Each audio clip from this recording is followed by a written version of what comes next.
Hello everyone and welcome to today's video. Today's video is going to be about how to fix Samsung Fingerprint not working. For that, the first thing that you can do is simply head over to the settings on your device. Once you're inside settings, what you can search for is simply search for screen unlock.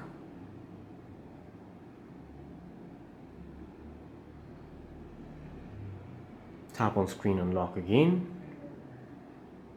What you can do is simply head over to settings. Once you're inside settings, you can scroll down to find security and privacy. Inside security and privacy, tap on lock screen. Here, make sure that your fingerprint is registered. If not, simply tap on add your fingerprints, and then you'll have to add your fingerprint over here. You can also try adding more than one fingerprint of the same finger to make sure that the unlock is seamless.